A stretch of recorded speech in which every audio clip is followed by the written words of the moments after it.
एकम प्रधानम सर्वधर्माणां जैनम जयतु शासनम जैनम जयतु शासनम जैनम जयतु शासनम। पंच परमेष्टि भगवान की, आचार्य श्री गुरुवर कुंद कुंद महाराज के, आचार्य श्री गुरुवर विद्यासागर महाराज। बोले जगत पूज्य व्यापक समर मुनि पुंगव श्री 108 सुधा सागर जी ऋषिराज की, मुनि श्री पूज्य सागर जी महाराज की, समस्त मुनि संघ की।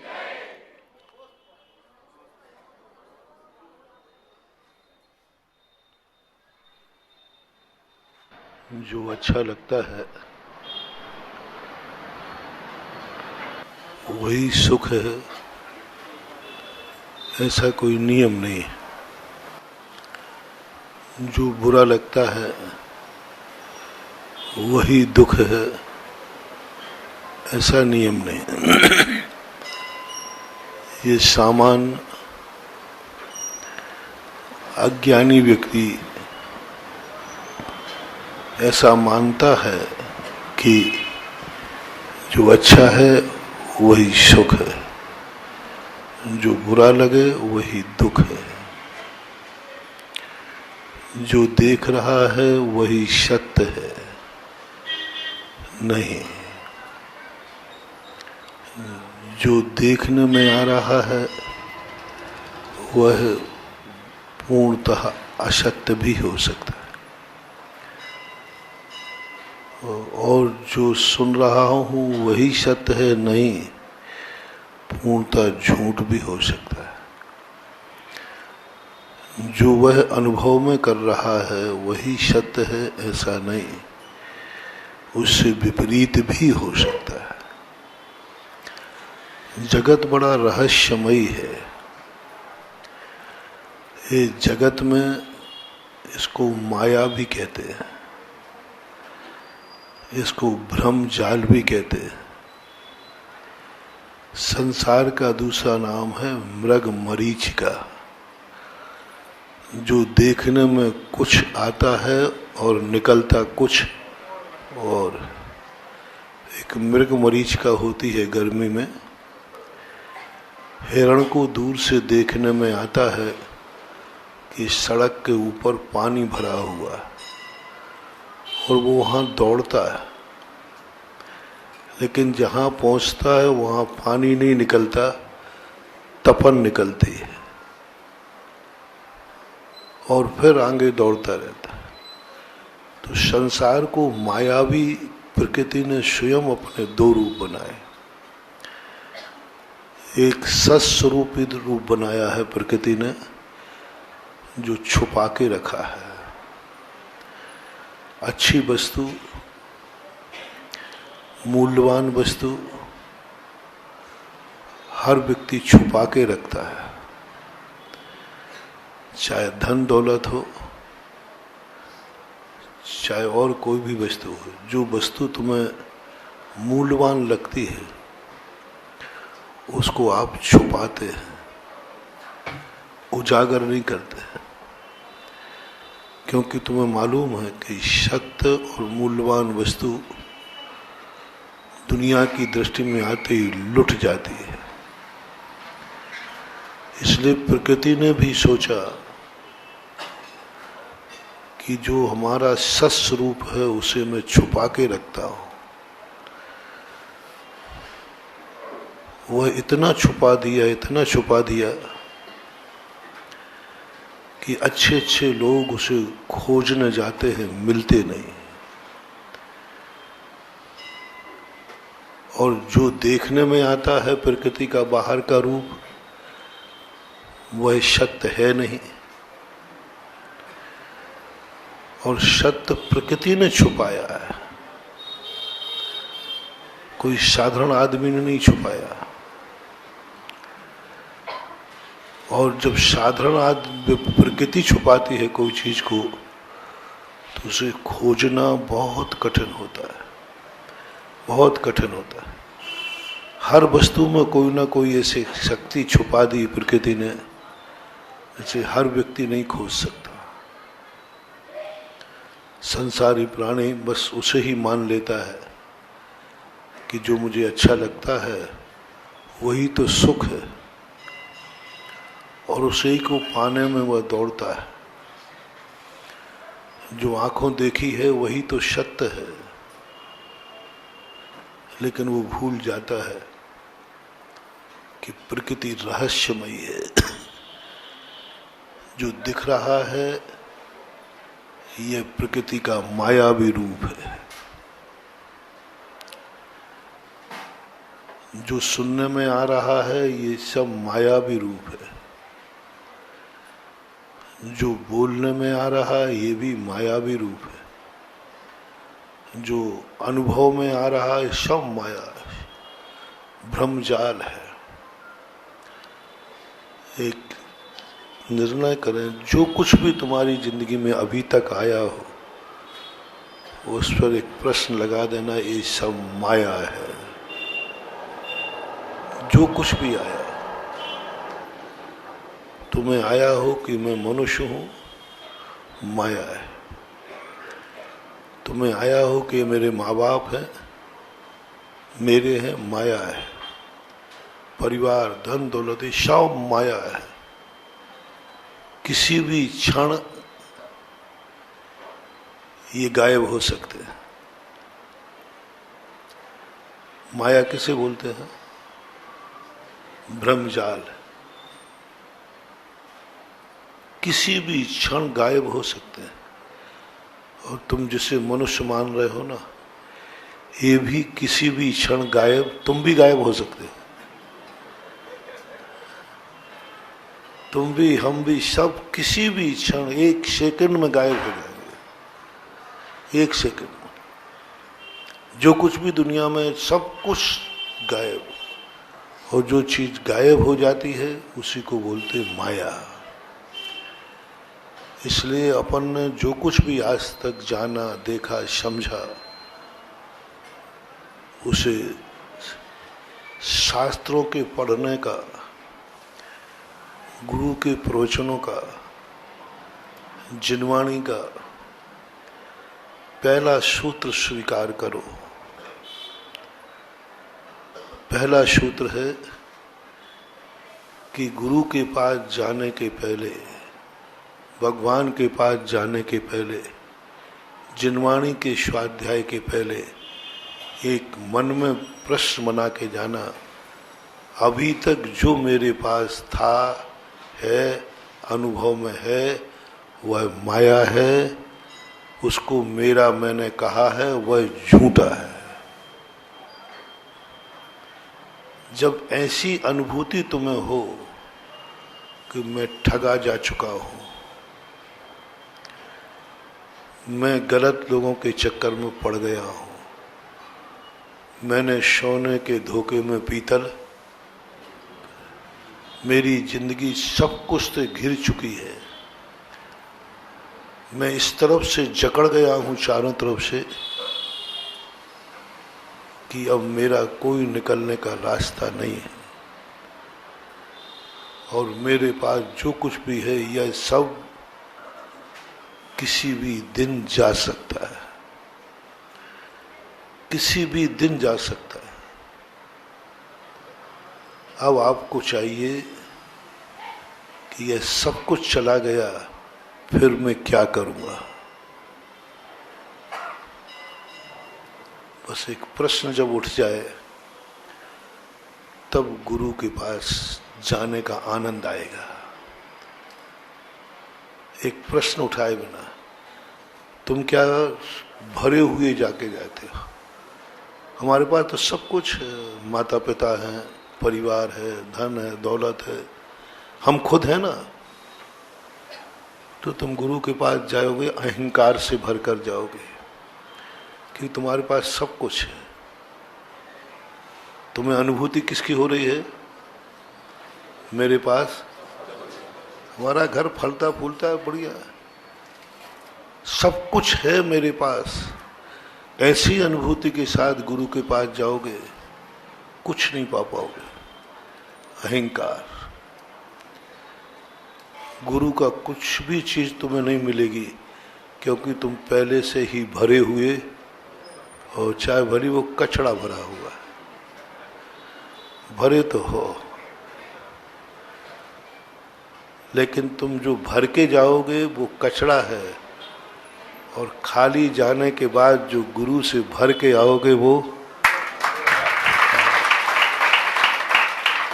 खाली होके जाओ, खाली होके। मेरे पास मान लो मेरे सब कुछ चला गया, सब कुछ, सब कोई मर चुके, ऐसा हो सकता है कि नहीं कि मैं मात्र कल्पना करा रहा, झूठी कल्पना तो नहीं करा रहा। कोरोना में मेरे पास रिकॉर्ड है, ताला खोलने वाले भी घर में नहीं बचे, बच्चे को गोदी में लेने वाले भी नहीं बचे। एक दिन जो कर्म कराता है वो हमें खुद करना है। कर्म एक दिन कंगाल बनाता है, हमें खुद एक दिन कंगाल बनना है। कर्म जो जो कराता है वह हमें खुद करना है। जो जो दुख कर्म देता है वो हमें खुद दुखी होना है। जो कर्म हमें ठगा देता है एक दिन हमें खुद ठग जाना है। देखो कैसा होता, और ऐसा लगे कि मेरा सब कुछ चला गया। अब जो तुम गुरु के पास जाओगे बड़े विनय के साथ जाओगे, समर्पित भाव से जाओगे, क्योंकि जहां कोई नहीं है वहां। और थोड़ा सा लेट हो जाना सोचने में कि यदि तुम्हारे माँ बाप मर जाएंगे तो तुम्हारी क्या तैयारी है।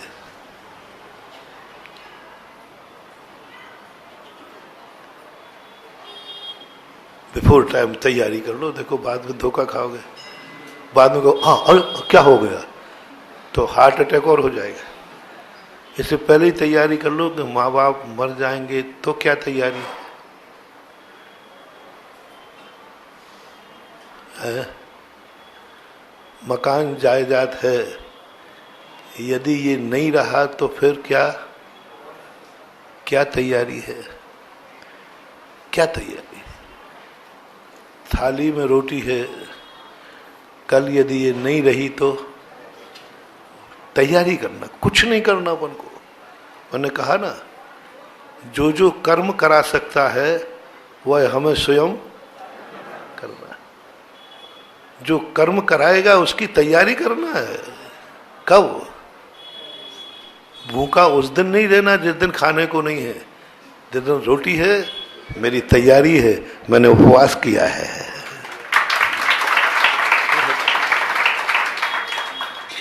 कर्म किसी दिन भूखा रख सकता है कि नहीं रख सकता है। कोई बीमारी आ जाए, खाने को ही ना खा सको, पानी को पीने को भी दिया जाए तो पी भी बस, ये कर्म करा सकता है। जिनवानी कहती है तुम्हें कुछ नहीं करना। धर्म को तुम लोग बहुत थोड़ा ज्यादा हुआ समझने लगे हो। धर्म हमारी वह जिंदगी है जो जो कर्म हमें कराएगा उसकी हमारी बिफोर टाइम तैयारी है। कर्म कराएगा कि एक दिन ऐसी बीमारी आ जाए, ऐसी दिक्कत आ जाए तुम्हें खाने को नहीं मिलेगा, क्या तैयारी है, क्या तैयारी है। अब जिस दिन खाना नहीं मिला तो महाराज उसी के आर रो ध्यान में मर करके पानी में कीड़ा हो गए, मच गए। जिनवाणी कहती तैयारी करो। मेरी तैयारी है, जब मेरे पास रोटी थी तो मेरे गुरु ने पहले ही रोटी कहा, ये थाली पे अहंकार मत करना। क्या कर रहा है? बोले भोजन कर रहा हूँ साहब। ये नहीं मिलेगा तो क्या तैयारी है? बोले ये तो मैंने सोचा ही नहीं, ये तो मैंने सोचा ही नहीं। थाली पे जाके भोजन करने बैठ रहा है, ये नहीं मिलेगी थाली तो क्या तैयारी है? बोले ये तो मैंने सोचा ही नहीं। सोच सोच, थाली किसका दे है तब? नहीं नहीं नहीं, डिब्बे में रख दे, बाजू में रख ले, तेरा ही है, कहीं जाएगा नहीं। तैयारी है, नहीं मिलेगी आज, अष्टमी चतुर्दशी है। अब कभी जिंदगी में आया बेटा आज भोजन नहीं मिला, क्या फर्क पड़ता है? अष्टमी चतुर्दशी का उपवास किया है, तैयारी है।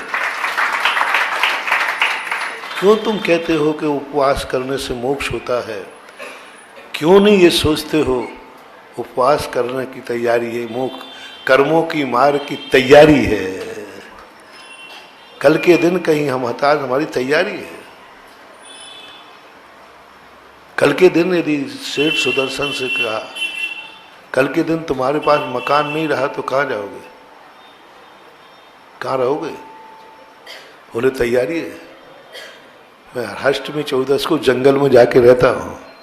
तैयारी, पहले लिस्ट बनाओ कि हमारे कर्म हमें क्या क्या दुख दे सकते हैं, बस उसकी तैयारी है, उसकी तैयारी करना है। बस ये सबसे जिंदगी का मूल लक्ष्य होना चाहिए। ज्ञानी व्यक्ति वैसे ही मूर्ख नहीं है। घर में खाने पीने नहीं है इसलिए उपवास नहीं करता है, खाने पीने नहीं है इसलिए उपवास नहीं करता, वो तो रखा है। किसने कहा कि मत खाओ? नहीं खाऊंगा। पानी रखा हुआ है, पीने में क्या देर लगना, नहीं पीऊंगा 24 घंटे। क्यों? तैयारी है। अब ऐसा कर्म हमें कभी रुला नहीं पाएगा, क्योंकि हमारी और तैयारी नहीं हुई बेटा तो क्या करोगे? किसको रोगे? कौन सुनने वाला है? महानुभाव, कर्म जब रुलाएगा कोई सुनने वाला नहीं मिलेगा, इसलिए अपन धर्म की आड़ में तैयारी करने यहां सब कुछ सुनने वाले हैं। कर्म जब भूखा मारेगा कोई देने वाला नहीं मिलेगा। उपवास के दिन तो अपना डिब्बा भी बना हुआ रखा ही हुआ है, सुबह की उकाली की तैयारी चल रही है, अनंत चौदस की, है ना। कर्म जब मारेगा भूखो तो सुबह तुम्हारी कोई तैयारी नहीं मिलेगी, और जिस दिन है उस दिन उपवास किया है, कोई बात नहीं। ये है साधना, ये है तपस्या। साधु क्यों सहन करता है ये सब कुछ? कहाँ से कमी है? ना तो ग्रस्तों से कमी है, ना स्वयं की तरफ से कमी है। क्यों चलता है पैदल? क्यों सहन करता है इतनी गर्मी? बहुत सारे लोग, अजैन लोग कहते हैं महाराज जी आप लोग इतना कष्ट सहन क्यों करते हो? आप लोगों के श्रावक तो आपको बहुत चाहते हैं। संसार में यदि किसी भी गुरु को सबसे ज्यादा भक्त चाहते हैं तो उसका नाम कौन है? सबसे ज्यादा। और किसी भगवानों को इतना, गुरुओं को इतना नहीं चाहते। इतना सम्मान जितना दिगंबर जैन धर्म मुनि का है, इतने सम्मान से आहार भोजन कौन क्या होता है? आपके यहाँ क्या कमी है? हर श्रावक आपको पलक पाउंडे बिछाए। आप क्यों चलते हैं पैदल? सबसे ज्यादा गाड़ियां परसेंटेज में किस जाति के पास हैं? और एक एक नहीं, डबल डबल भी है। महाराज जी अवभाग्य समझते हैं आपको गाड़ी, आप थोड़ा इशारा तो करो। क्यों चलते आप पैदल? क्यों इतने कष्ट उठाते हो? क्यों पैर छिल जाते हैं? जूते हैं, चप्पल है, क्यों आप इतने परेशान? क्यों आप कष्ट उठा रहे हो बीमारी में? क्यों इतना उठा रहे हो? सारी अच्छी से अच्छी अस्पताल है, आपको यहीं खुलवा दें अस्पताल है? मैंने कहा भैया यही तो सबसे बड़ी बात है। क्यों? बोलो, दिगंबर जैन साधु को जो जो चीजें चाहिए वह सब श्रावक देने को तैयार है कि नहीं? पूछ लो पहले। मान लो एक आध दिन मेरा मन होगा नहीं, चिंता मत करना, ये विद्यासागर का मन है, करो।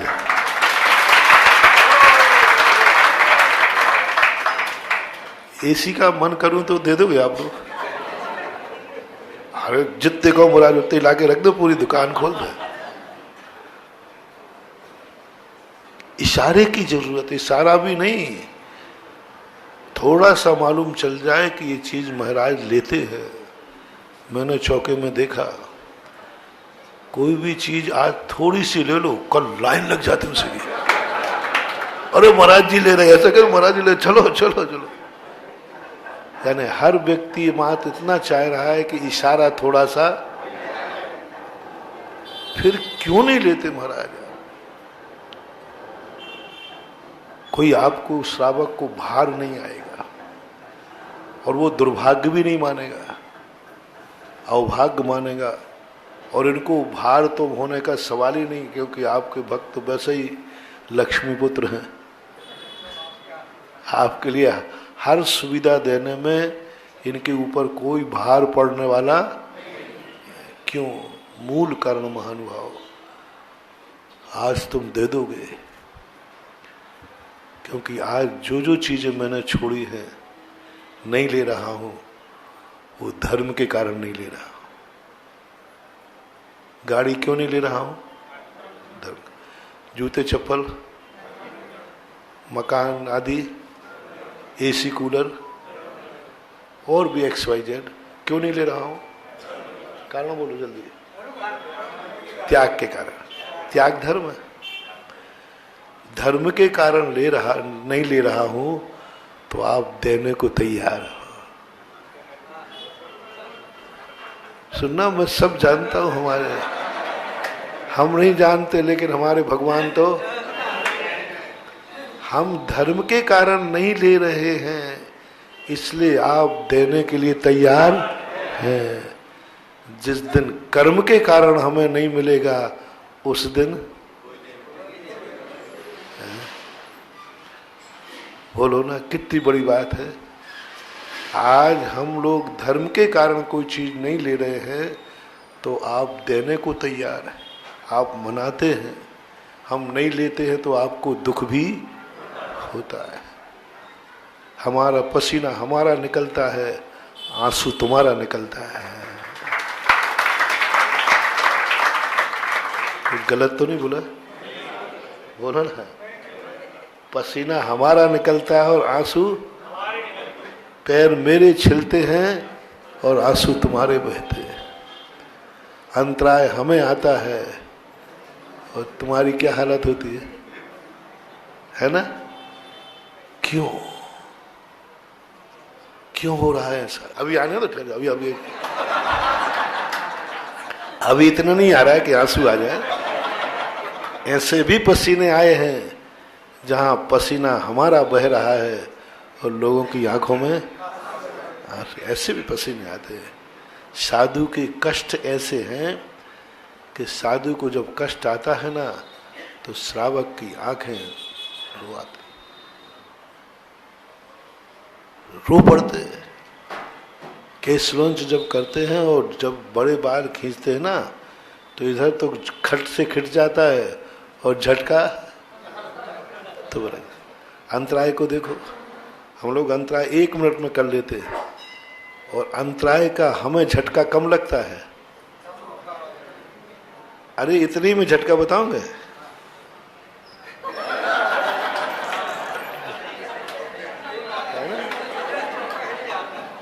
कुछ ज्यादा नहीं किया, थोड़ा सा। इतने में सबकी श्वास रुक जाती हैं। उस समय सबके चेहरों की वीडियो बना लो और 2-3 बार और देख लिया। हे भगवान, वो त्रुला भी जीरा दिखने लग जाता तुम्हें, और गजब होता है। हर मेरा दुख तुम्हारे लिए बहुत दुखी कर देता है। क्यों ये दुख? क्योंकि ये दुख जो मैं उठा रहा हूं धर्म के कारण उठा रहा हूं। धर्म के कारण जब जब दुख उठाओगे, 1000 लोग तुम्हारा दुख मेटने को खड़े रहेंगे। परिभाषा बनाओ, धर्म के कारण। कारण क्या होना चाहिए? धर्म के कारण तुम उठाओगे तो 1000 लोग दूर करने को तैयार हो जाएंगे। 10 दिन की पारणा तुम धर्म के कारण करो, पारणा कराने के कितने लोग खड़े हैं? क्योंकि तुमने जो कष्ट उठाया किस कारण? बराबर। सबको धारणा बना लो, धर्म के कारण जो जो कष्ट आएंगे उन कष्टों को दूर करने के लिए हमारे पास 1000 लोग खड़े हैं। जैसे हम लोगों के जो जो कष्ट हैं धर्म के कारण है। हर व्यक्ति उस कष्ट को दूर करने में अपने आप को सेवा मानता है? हमें गर्मी लगती पसीना, हवा करने में कैसा लगता है? अवभाग। 2 मिनट मैंने महाराज जी को पसीना पहुंचा, अवभाग। महाराज तबीयत खराब हो जाए, दवाई देकर पैर दबाकर, अवभाग। यानी तुम्हें इतना भाग्य लगता है कि साधु जो कष्ट झेल रहा है वो धर्म के कारण झेल रहा है, और धर्म के कारण जो कष्ट झेले उसको जो दूर करने का भाव आवे, इसी का नाम तो वैयावृत्ति है।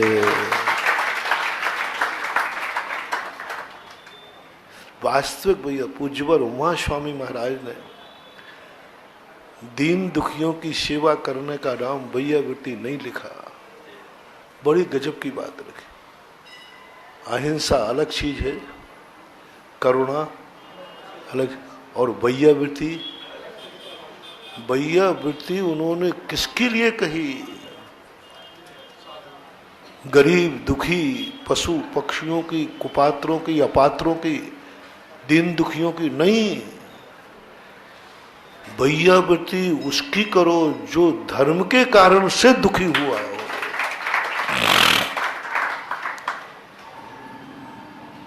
आचार्य उपाध्याय साधु शैक्ष गिलान आदि बीमार व्यक्ति की वैयावृत्ति नहीं। बीमार कौन है? धर्मात्मा। भोजन रोटी देना नहीं, किसको रोटी की जरूरत है? कौन उठाए आहार के लिए? भिखारी भी तो दरवाजे आया रोटी को, नहीं साइड से खड़ा हो जाए, नहीं ये धर्म के आयतन आए हैं मेरे दरवाजे, मुर्राज। अब देखो धर्म के कारण से, धर्म से वह दुखी हुआ है, आपको अवभाग्य। तो इसी का नाम वैयावृत्ति। तीर्थंकर प्रकृति का जो बंध होता है 16 कारण भावनाओं में पूरे, जो धर्मात्मा है उस धर्मात्मा के प्रति 2 भाव बताए उन्होंने। एक भाव बताया जो धर्म कर रहा है उसके धर्म को देख करके तुम्हें कितनी खुशी हो रही है। तुम्हें धर्म करने की बात नहीं है, अभी मैं ये नहीं कह रहा हूं तुम कितना धर्म करते हो। जो धर्म कर रहा है उसको देख करके तुम्हें कितनी खुशी हो रही है। तुम साधु बने हो ये नहीं है, साधु को देख करके खुशी कितनी। तुमने व्रत किया है नहीं, इसका कोई सवाल नहीं। किसी ने व्रत किया है उसको देखकर, तुम पूजा कर रहे हो इससे मतलब नहीं है। कोई पूजा कर रहा है उसको देखकर, तुम अभिषेक कर रहे हो या नहीं ये सवाल नहीं। कोई कर रहा है उसको देखकर, तुम दान दे रहे हो इसका उतना महत्व नहीं है, लेकिन जो दे रहा है उसको देखकर बस गुण शुभ प्रमोदम। तुम क्या कर रहे हो जैन दर्शन कहता वो बात की बात है। वो बात का पेपर है। जो तुम नहीं कर रहे हो और दूसरा कर रहा है, तुम्हें कैसा लग रहा है। बस यदि अपने मन में प्रमोद भाव की कला आ जाए, कुछ नहीं करो तुम, मत जाओ मंदिर, बस मंदिर जाने वाले को जय जिनेंद्र कर लो। मन में इतना भाव कर लो, धन्य है तेरा सुप्रभात, जो आज तू उठ करके सुबह कहाँ गए थे, बोले मंदिर गए थे, धन्य, जय जिनेंद्र। तुम गए नहीं हो, तुम्हें नहीं भेज रहा हूं,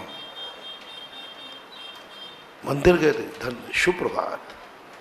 आपका धन सुप्रभात काल बहुत अच्छा है कि उठते ही आपको भगवान का अभिषेक नहीं करो तो कोई बात नहीं, जो कर रहा है धन्य, कितना भाग्यवान है। देखो आज भगवान के ऊपर कलश ढाल रहा है, आनंद, उसके करने का आनंद। कितना दाता, देखो कितना पुण्यात्मा है, भगवान के कलश डाल रहा है। कोई दान दे रहा है, इंद्र बना है, पात्र बना है,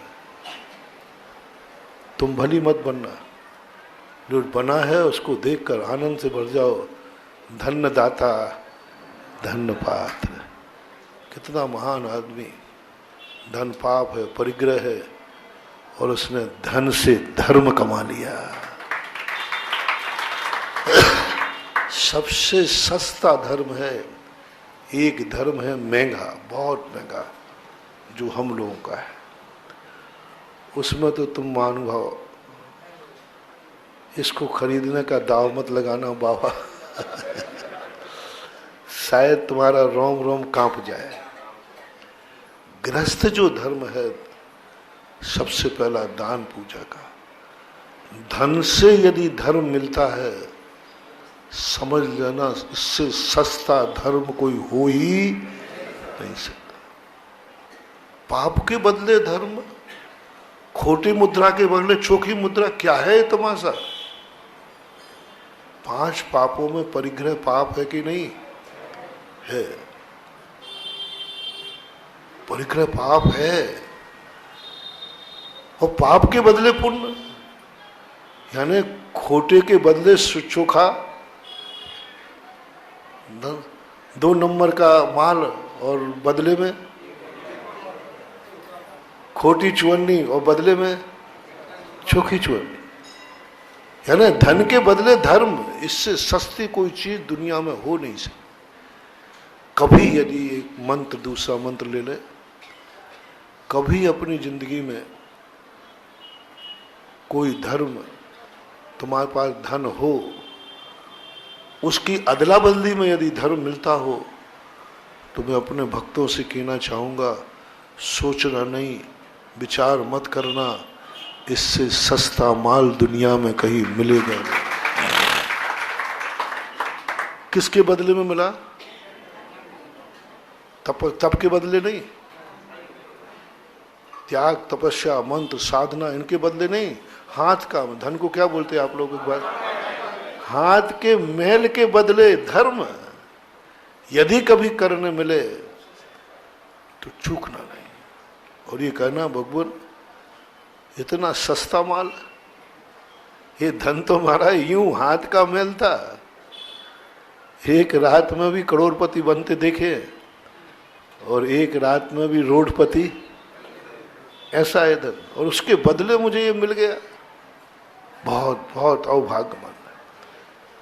फिर भी न मिल सके, न कर सको, कोई करे, बस प्रमोद भाव, आनंद भाव, धन्य है इसने अपने धन का उपयोग कर लिया, धन्य है इसने अपने धन से मंदिर बना दिया, धन्य वेदी बना दी, धन्य है पंचकर्ण पात्र बन गया, धन्य व्यक्ति। और चारों तरफ लोग धन्यवाद कह रहे हैं, धन्य जबलपुर है। सारा संसार पाप से कभी कोई ऊबता नहीं है, पाप से कभी कोई ऊबता नहीं। और सबसे महान वह है, धर्म से कोई न उबे, समझ लेना कि बेड़ा पार। ऐसा तो नहीं लग रहा है कि पंचकणक अभी तो हुआ था, बेड़ा घाट का आ रहा है ना, याद है कि नहीं है? तुम्हारी क्या तैयारी है? महाराज आप आते ही पूछ लिया ना हिसाब किताब। और महाराज अभी उसी तैयारी क्या, अभी पुरानी थकान है ना, अभी पुरानी थकान नहीं उतरी हमारी। अब पुरानी आओ, आपकी नहीं उतरी थकान? नहीं, मैं तो तैयार हूं, मेरे लिए गड़बड़ मत करना। मेरा शरीर थक सकता है, मेरा मन तो जब तक मेरा खुद का कल्याणक नहीं होगा तब तक थकने का सवाल ही नहीं। आज तक मुझे कितने पंचकणक कर चुका हूं, कभी मुझे ये अनुभव नहीं आया कि मैं कितने पंचकणक कर चुका हूं। मुझे तो हर पंचकणक ऐसे ही लगता है कि ऐसा पंचकणक तो मैंने किया ही नहीं, नया लगता है। पता नहीं, ये मुझे लगता है कभी नहीं हुआ, कभी ऐसा नहीं थकता हूं कि अब बहुत तो कर लिए, कितना करना, मुझे लगता ही नहीं, पता नया लगता है। ऐसा लगता है कि पापी कितने पाप करता है, कभी उसे लगता है कि ये पाप पुराना है? बोलो ना, ऐसा लगता है जैसे मैंने कभी किया ही नहीं। रोटी कब पुरानी लगी ये बता, कल खाई थी कि नहीं बताओ हैं? तो अब आज रहने दे, है ना, आज नहीं खाएंगे। लेकिन जब भूख लगती है तो खाने बैठते हो तो ये अनुभव में आया कि रोटी तो मैं कितने बार तो खा चुका, कि ऐसे लगता है जैसे कभी खाई नहीं हो। उपवास के बाद पानी कैसा लगता है? अरे भाई तू बहुत पी चुका है, बहुत पी चुका है, लेकिन ऐसे लगता है जैसे जिंदगी में कभी, बस इसी को कन्वर्ट कर दो। बस धर्म पूजा ऐसी लगे जैसे मैंने कभी की नहीं। धर्म क्रियाएं ऐसी लगे, हमारे शास्त्रों में हम लोगों को आता है, इतनी सामयिक तो कर लें, कितनी करूं? नहीं, सामयिक में बैठते समय ऐसा भाव आए अभी तक मैंने ऐसी सामयिक की नहीं, की ही नहीं। पंचकल्याणक में ऐसा कभी नहीं लगना। धर्म में कितने बार तो इंद्र बन चुका, कितने पंचकणक तो देख चुका।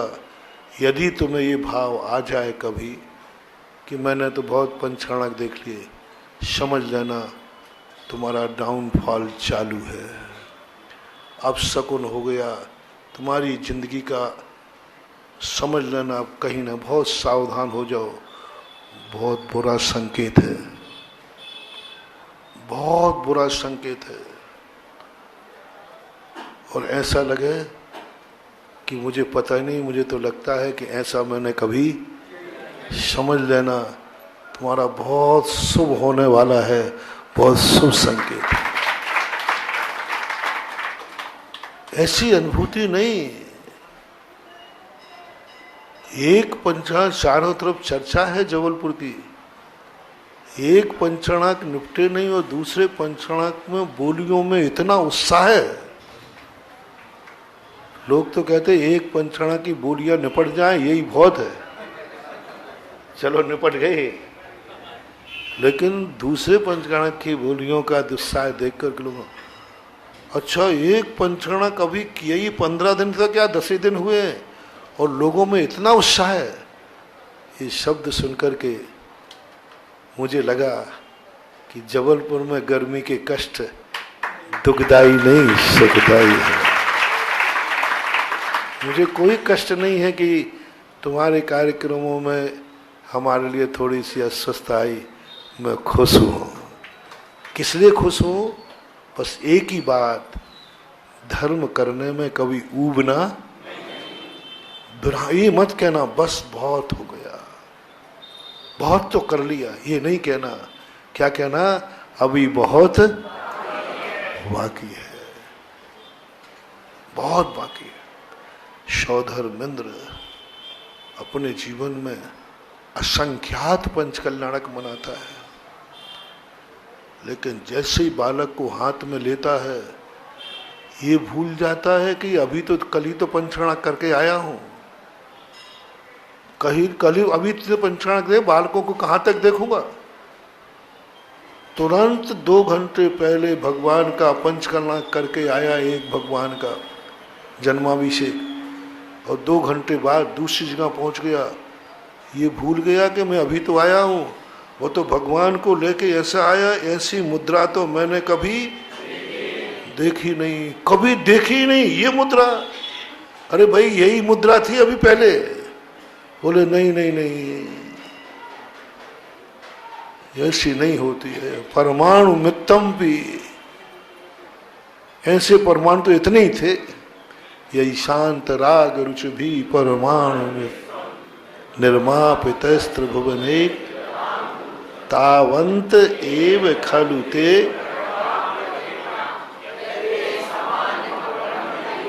बोले है ही नहीं, ऐसा हो ही नहीं सकता। अभी तो देख के आए हो, कल ही पंचकल्याणक करके नहीं, वो सब देखा, वो सेकंड था। ऐसी मुद्रा तो कहीं दुनिया में इतने ही परमाणु थे।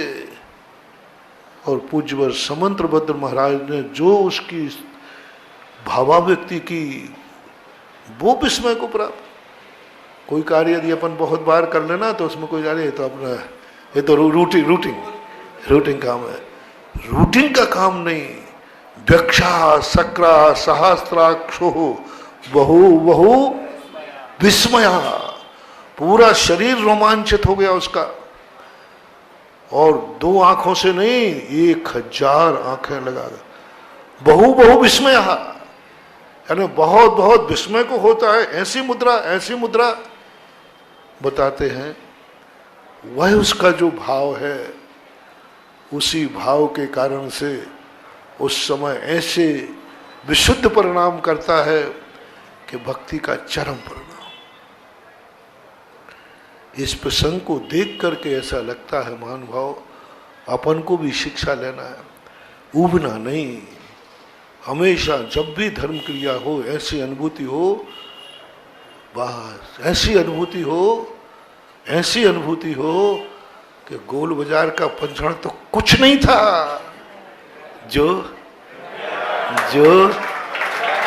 हम महाराज जी आप हमारे मुख से हमारी धुलवाना चाहते हो। धुलवाना नहीं है। भेड़ा घाट में भी आज भगवान है, यहाँ भी आनंद की अनुभूति है।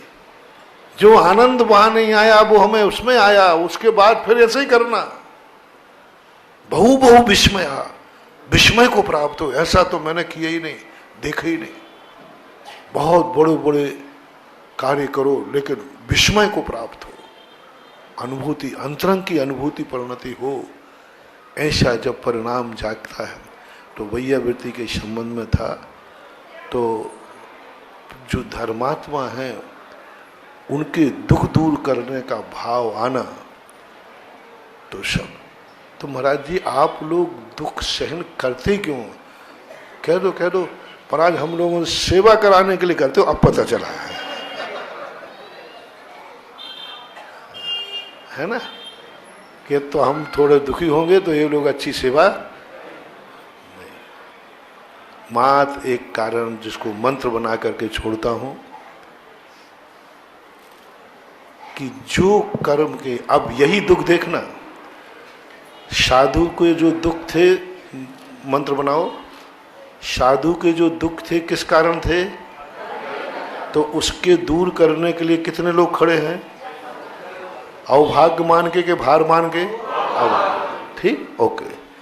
अब ऐसा ही दुखी, हमारे जैसे ही दुखी, ये कर्म की मार के सामने यहां खड़ा करता हूं, जिसके कर्म के कारण से सब खत्म हो गया, खाने को भी नहीं, पीने को भी नहीं, सब दुख है उसको कर्म के कारण, और वो तुम्हारे सामने है। अब उसके दुख दूर करने को कितने तैयार है? महाराज जी वो समय हो गया है, आप देखो, घड़ी देखो आप, यानी जब महाराज की बात आई तो तुमने घड़ी की बात याद नहीं आई, और बेचारे दुखियारे की है, भैया थोड़ा इसकी सहायता करना है, तो दो चार तो खिसक जाएंगे, भाई चलो अपन तो। क्या है, क्या है ये? दुखी दोनों हैं, बीमार दोनों हैं, तुम साधु की सेवा करने को तैयार हो, समय है। नहीं नहीं जाओ, आपका समय, नहीं नहीं महाराज हम लोग को तो समय चलता है लेट। और उधर कर्म देखो, कर्म की मार पड़ेगी, कर्म से कष्ट उठाओगे, भाई भी साथ देने वाला, और धर्म से कष्ट उठाओगे तो देवता भी साथ देने आ जाएंगे। इसलिए जिनवाणी कहती है कि कर्म दुख न दे पाए उसके पहले धर्म के कारण दुख देकर तैयारी करो। कल कर्म ने दुख दिया तो तुम्हारी क्या तैयारी है? कल जैसे अपन ने कहा, कल कर्म ने भूखा मारा तो तुम्हारी क्या तैयारी? बस हर चीज की तरह, और इसी तैयारी का नाम धर्म है। तो आज आप लोग क्या तैयारी करना है? बेड़ा घाट में पंचरणक है कि नहीं? पक्का है कि नहीं? तारी जी नहीं, कोई कह रहा हो कि महाराज जी की बीमारी देख करके अब तो महाराज जी क्या जा पाए। साधु को कभी शरीर की शक्ति से नहीं नापना। पूज्य गुरुदेव को एक बार वैद्य ने कह दिया, हाथ पकड़ के उठा रहे थे आचार्य श्री का, आहार कराया हाथ पकड़ करके, लघु शंका जावे तो हाथ पकड़ के जावे। अब साधु की क्या शक्ति है? हमने कहा महाराज जी में तो अब आहार तक को उठने की ताकत नहीं रही ना, उठ ही नहीं पाते वो, तो पकड़ के क्या करना पड़ता है, इतनी ताकत तक नहीं रही। बताओ ताकत, आहार को तुम पकड़ के उठा रहे थे, और समय के बाद जब महाराज ने पीछे उठाई 16 किलोमीटर पर बैठे। मैंने देखा है गुरुदेव को। ये ताकत कहाँ से आ गई? ये ताकत कहाँ से आ गई? मैं आपसे ही पूछता हूँ। कल तक तो कहता था बिस्तर से उठा नहीं जाता, आज तू जहां से उठ गया, ये ताकत कहाँ से आ गई? महावीर भगवान की